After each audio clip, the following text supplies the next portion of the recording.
ஸ்ரீ பத்மநாப வேதியர் கதை. இவர் கபீர்தாசரின் முதன்மை சீடர். ராமநாம மகிமை.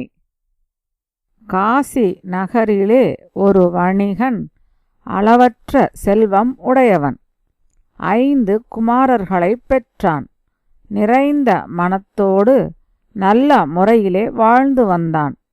முன்வினை பயனால் அவனுக்கு தொழுநோய் கண்டது.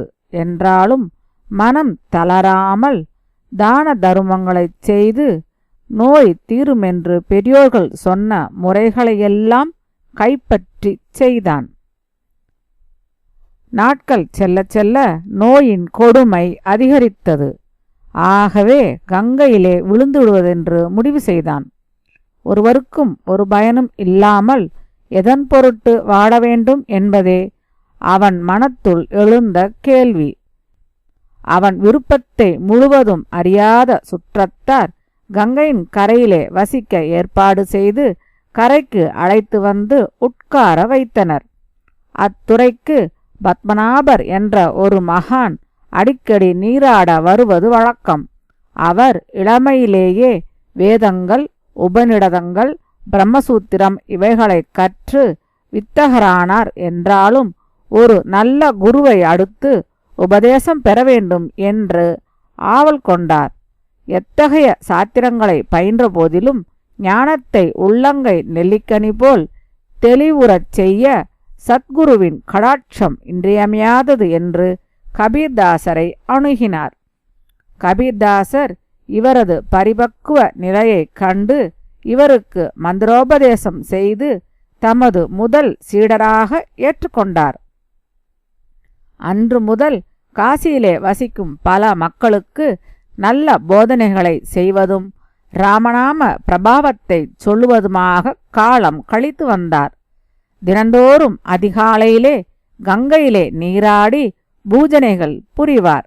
அன்று அவர் வந்த சமயமும் அந்த வணிகன் தற்கொலை செய்து கொள்ளும் நோக்கத்தோடு வந்து சேர்ந்த சமயமும் ஒன்றாயிருந்தன. நோயாளியை சுற்றிலும் மக்கள் கூடியிருந்தனர். பத்மநாபர் அருகே நெருங்கி என்னவென்று விசாரித்தார். நோயாளி தன் குறையை கூறி அழுதான். அவர் மிகவும் அமைதியான குரலில், அரிது அரிது, மானிடராக பிறப்பது அரிது. இந்த மானிட ஜென்மம் கிடைத்துள்ள போது இயன்ற வரையில் நன்மைகள் செய்திருக்கிறாய். மேலும் நன்மைகள் செய்ய வழியும் இருக்கிறது. இப்படி இருக்க எதன் பொருட்டு உயிர் துறக்க வேண்டும்? தற்கொலை செய்து கொள்வதைக் காட்டிலும் கொடிய பாவம் வேறில்லை.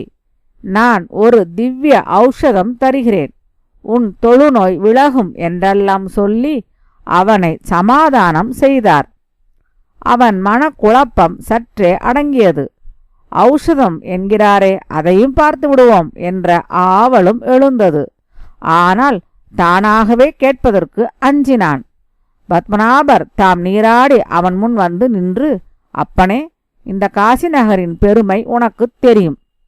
முன்வினை பயனாய் நீ இந்த பவித்திரமான புண்ணிய பூமியிலே பிறந்தாய், வசித்தாய்.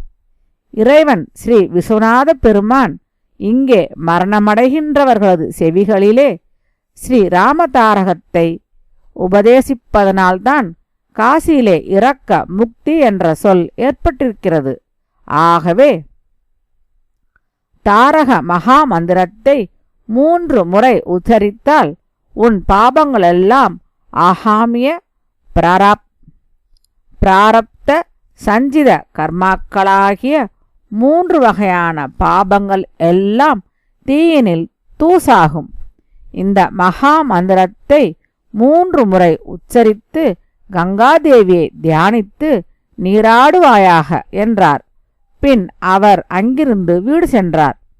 வணிகனும் மெல்ல மெல்ல நகர்ந்து தண்ணீர் பெருக்கை அடைந்து மெய் அன்போடும் உறுதியான நம்பிக்கையோடும் கங்காதேவியை வணங்கி நீருக்குள் மூழ்கினான். கை கால்கள் சுவாதீனமற்ற அவன் எவ்வாறு எழுந்து கரையேறுவான் என்று மற்றவர் வியக்க அவன் எழுந்து நின்று காலடி எடுத்து வைத்து கரையேறினான். மேகங்கள் மெல்ல மெல்ல விலகுவது போல் அவன் உடல் மெல்ல மெல்ல முன்பிருந்த நோயற்ற நிலையை அடைந்தது. கூடியிருந்த கூட்டத்தினர் இந்த அற்புதத்தை கண்டு வியந்தனர். ஹரே ராம ராம ராம ஹரே ஹரே என்ற கோஷம் அந்த நதி தீரம் முழுவதும் பரவியது. இந்த அற்புதத்தை கபீர்தாசருக்கு அறிவிக்க ஓடினர் சிலர். கபீர்தாசர் மெய்மறந்து பஜனாவளியை பாடிக்கொண்டிருந்தார். காஹே கோபடதா கினகின கீதா ஹரி நாமாலிய ஷோ சபகு சகோதா என்ற அடிகள் இன்னிசையுடன் கலந்து அங்கே நிறைந்திருந்தன. தரியிலே நெசவு செய்யும்போது ஏற்படும் டடக் டடக் என்ற ஓசையின் தாள ஒத்துக்கு இசைய அவர் பாடல் இருந்தது. கூட்டமாக ஓடி வந்தவர்களது வருகை அவரது கீதத்தை கலைத்தது. அவர்கள் அவரை நெருங்கி, தங்களது சீடன் இன்று கங்கை கரையிலே ஒரு பெரும் செயல் செய்தார்.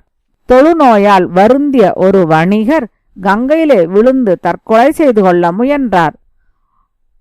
இவர் அங்கே சென்று ராமநாமத்தை மும்முறை உச்சரிக்கச் செய்து வியாதியையும் நீக்கி வந்திருந்த எல்லோரையும் ராமபக்தர் ஆக்கினார் என்றனர். கபீர்தாசரது கண்களிலே நீர் மல்கி நின்றது. ராமநாம மகிமையை யாரால் சொல்ல முடியும்? உடற்பிணியை மட்டுமா தீர்க்கும்? பிறவி பெரும் பிணியையே தீர்க்க வல்லதாயிற்றே. இந்த மகா மந்திரத்தை ஒரு முறை உச்சரித்தாலே போதும். பத்மநாபர் மும்முறை சொன்னதன் பொருள் விளங்கவில்லை என்று சொல்லி வாய் மூடுமுன் பத்மநாபர் வந்து தாசரது திருவடிகளே பணிந்து நின்றார். கபீர்தாசரது முகத்திலே இளநகை அரும்பியது. பத்மா, ஒருமுறை சொன்னாலே ஜனன மரண பயத்தை ஒழிக்கக்கூடியது தாரக மந்திரம். இதை 3 முறை எதன் பொருட்டு உச்சரிக்கச் சொன்னாய் என்றார். பத்மநாபர் மீண்டும் ஒருமுறை பணிந்தெழுந்து, சுவாமி, அந்த வணிகனும் அவனுடன் இருந்தவர்களும் இந்த பவித்திரமான காசி க்ஷேத்திரத்திலே வசித்தும் இதுவரை நல்ல குருவை தேடி உபதேசம் பெறாத குற்றத்தை போக்கும் பொருட்டு ஒரு முறையும், அவன் நோய் நீங்குவதன் பொருட்டு ஒரு முறையும், அனைவரும் ஞானம் பெற்று பிறவிப்பினி நீங்க ஒரு முறையுமாக மும்முறை ஜபிக்கும்படி சொன்னேன். தேவரீரை போன்ற பேராற்றல் பெற்ற மகான்கள் ஒரு முறையிலே செய்திருக்கவும் கூடும். அடியனுக்கு அவ்வளவு வல்லமை ஏது என்றார் பத்மநாபர். ஓ